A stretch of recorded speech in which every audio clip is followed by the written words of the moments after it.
aku tidur tiba-tiba kok aku mimpi gitu Bang. Di mimpi itu aku lagi kayak ada di satu taman, kayak satu rumah gede banget gitu.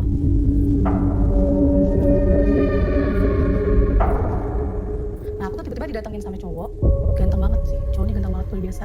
Terus kayak ya udah gak ada dialog, aku sama dia kayak cuma tatap-tatapan doang. Dan anehnya aku kayak diajak berhubungan badan gitu Bang sama cowok itu.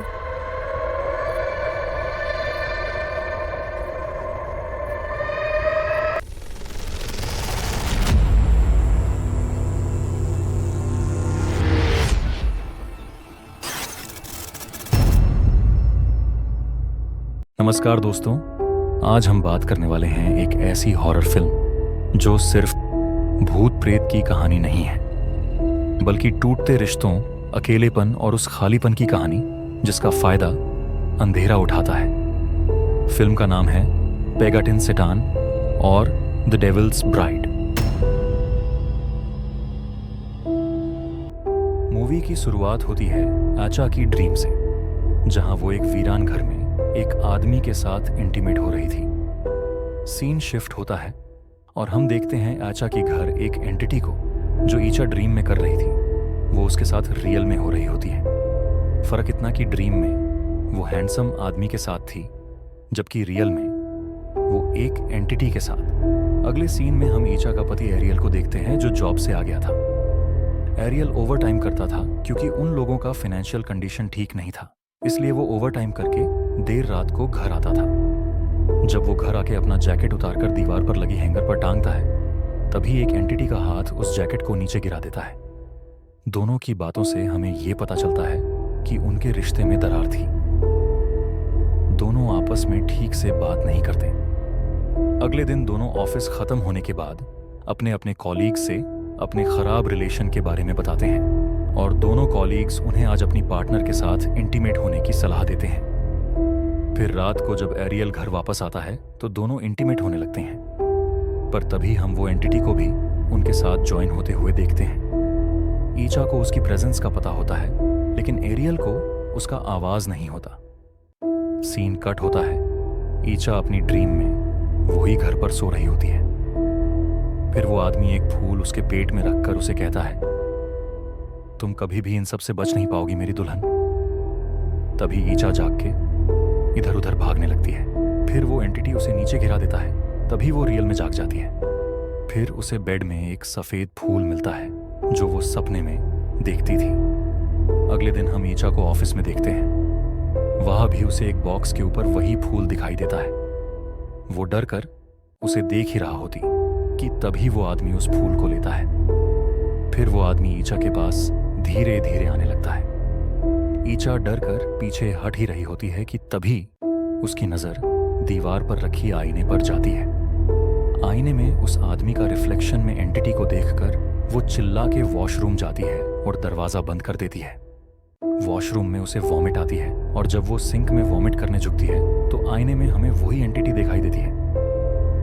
फिर वहां उसकी colleague Linda आके उससे पूछती है, क्या हुआ? तो ईचा कुछ नहीं बताती है और वहां से चली जाती है। जब लिंडा सिंक में देखती है तो वहां ईचा के वॉमिट में खून और कीड़े दिखाई देता है। सीन शिफ्ट होता है और हम देखते हैं एरियल जॉब से वापस घर जा रहा है, लेकिन तभी उसे सामने सीढ़ी से ईचा को गुजरता देखता है। वो उसे पुकारता हुआ उसके पीछे जाता है, लेकिन वो नहीं सुनती। फिर उसे ईचा की चिल्लाने की आवाज सुनाई देता है। जब वो उस आवाज की ओर भागता है तो उसे एक गली में दूर ईचा को देखता है। वो चिल्ला रही थी। जब वो उसके थोड़ा करीब जाता है तो वो हैरान होता है। ईचा वहां खड़ी खड़ी एक बच्चे को जन्म देती है। फिर वो उसे देखकर डरावनी मुस्कान देती है और वो बच्चा उसकी ओर जाने लगता है। ये देखकर अरियल का होश उड़ जाता है और वो वहां से भाग ही रहा होता है कि उसे सामने उसका दोस्त मिलता है। दोस्त उसे पूछता है, क्या हुआ? तो वो डरा हुआ इशारा देता है। जब दोनों उसी जगह को वापस देखते हैं तो वहां कुछ नहीं होता। फिर वो बिना कुछ कहे वहां से चला जाता है। अब अगले दिन आचा की बॉडी मसाज के लिए दोनों उनके आंटी के पास जाते हैं तो आंटी उसे बताते हैं कि वो 3 महीने की प्रेग्नेंट है। ये सुन के ईचा खुश होती है और ऑफिस में लिंडा को बताती है। लिंडा को अजीब लगता है क्योंकि दोनों कुछ टाइम पहले ही इंटीमेट हुए थे। फिर वो उसे कल के बारे में और उसके प्रेगनेंसी के बारे में भी शक करके सवाल करती है, लेकिन ईचा उसे डांट के वहां से चली जाती है। उधर आर्यल भी अपने दोस्त से इसी बारे में बात करके पार्किंग में जाता है तो वहां उसे किसी बच्चे की रोने की आवाज सुनाई देता है। जब वो इधर उधर चेक करके कार के अंदर देखता है तो अचानक कार की विंडो में वही बच्चा आता है। एरियल डर के वहां से भागता है और हमें उसके पीछे वो एंटिटी को देखते हैं जो उस बच्चे को गोद में लिए खड़ा है। दोनों अगले दिन डॉक्टर के पास जाते हैं तो डॉक्टर उन्हें बताते हैं कि वे प्रेग्नेंट नहीं है। ये बात ईचा लिंडा को बताती है और कहती है कि उसे उसके पेट के अंदर कोई चलने की महसूस होती है। ये सुन के लिंडा उसे उस्ताद के पास ले जाती है। उस्ताद जब ईचा को देखते हैं तो उसके पीछे उसे वो आदमी भी दिखाई देती है। फिर दोनों अंदर जाते हैं और ईचा की ड्रीम के बारे में बताते हैं। ये सुनकर उस्ताद ईचा जो भी एक्सपीरियंस कर रही थी उसकी वजह उसी ड्रीम और जिन को बताते हैं, लेकिन ईचा ये सुन के चीढ़कर वहां से चली जाती है। रात को जब लिंडा घर वापस जा रही होती है तो रास्ते में उसे एक बिल्ली मिलता है। जब वो उसे साइड में रख के वापस जाने लगती है तो तभी वो एंटिटी उसके सामने आकर उसे मार देता है। तभी उधर ईचा जागती है और हमें पता चलता है कि जो भी लिंडा के साथ हुआ था वो उसे सपने में देख रही थी, और ये भी कह सकते हैं कि जो वो सपने में देखती थी वही अब असल में भी होने लगी थी। फिर वो घबरा के उसी जगह जाती है और लिंडा की लाश के सामने बैठकर रोने लगती है। एरियल भी वहां पहुंचता है और उसे संभाल ही रहा होता है कि दोनों देखते हैं कि ईचा के पेट अब बड़े हो गए थे, जैसे कि वो प्रेग्नेंट हो। अगले सीन में हम देखते हैं ईचा, एरियल और ईचा की बहन एमा उस्ताद के पास गए हैं और उस्ताद प्रे कर रहे होते हैं। जैसे जैसे उस्ताद प्रेयर करते जाते हैं वैसे वैसे ईचा अनकंट्रोल होने लगती है और अचानक वो पोजेस्ड होती है। अब उसके अंदर का एंटिटी कहता है कि ईचा उसकी ब्राइड है और सिर्फ वो ही उसका डिजायर पूरा कर सकता है। इसके बाद उस्ताद उसे कहते हैं कि वो कोई और की है और वो कुछ नहीं कर सकता। फिर उस्ताद प्रेयर करना शुरू करते हैं और हम देखते हैं ईचा के पेट में वो बच्चा प्रेयर के असर से छटपटा रहा है और अगले ही पल सब शांत हो जाता है। फिर उस्ताद उन लोगों को एक प्रेयर्स लिखे पेपर डेली पढ़ने को देते हैं और अगर फिर से ईचा को ये सब हुआ तो वापस लाने को बोलते हैं। कुछ दिन नॉर्मल बीतता है। फिर एक दिन एरियल ईचा को कहता है कि उसकी प्रमोशन के लिए उसे 1 हफ्ते की ट्रेनिंग पर जाने की ऑफर आई है। ईचा उसे जाने को कहती है पर आर्यल नहीं मानता क्योंकि ईचा को उसकी जरूरत थी, पर ईचा उसे किसी तरह मना लेती है। अगले दिन एरियल ट्रेनिंग के लिए चला जाता है और ईचा भी ऑफिस में होती है। जब वो काम कर रही होती है तो तभी उसका एक कोवर्कर पोजेस्ड होती है। ईचा वहां से डर के दूसरी तरफ भागती है, लेकिन एक एक करके उसके सभी कोवर्कर्स पोजेस्ड होते हैं और उसे ना जाने को कहते हैं। रात में एमा उसके घर आई होती है और एरियल भी वापस आ रहा होता है। एरियल एमा से ईचा को जगाए रखने को कहता है क्योंकि पिछली बार जब वो सोई थी तो उसकी दोस्त लिंडा की मौत हो गई थी। अब दोनों बेड पर लेटे होते हैं। एमा उसकी रिलेशनशिप के बारे में बता रही होती है, साथ ही वो ये भी ध्यान रख रही होती है कि ईचा सो ना जाए। आधा रात हो चुकी थी और ईचा की आंख भी लगने लगी थी।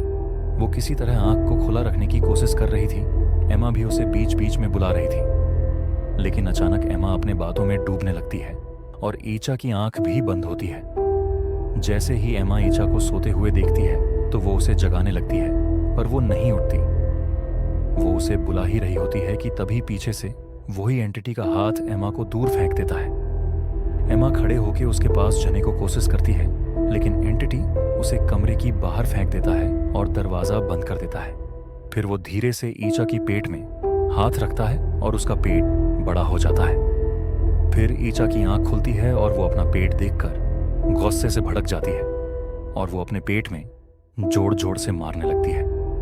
मारने की वजह से उसके प्राइवेट पार्ट से खून बहने लगता है। फिर वो एक हैंगर उठाती है और वॉशरूम में जाती है।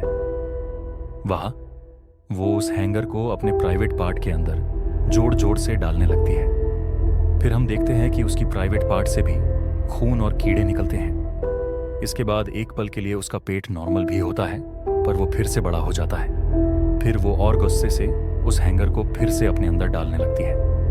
फिर सीन कट होता है और हम एरियल को देखते हैं जो वापस आ गया है। जैसे वो घर के अंदर जाता है तो उसे सीढ़ियों पर खून दिखाई देता है। जब वो खून के पीछे करता है तो वॉशरूम में उसे ईचा बेहोश मिलती है। फिर वो एम्मा को बुलाता है और ईचा को उस्ताद के पास ले जाता है।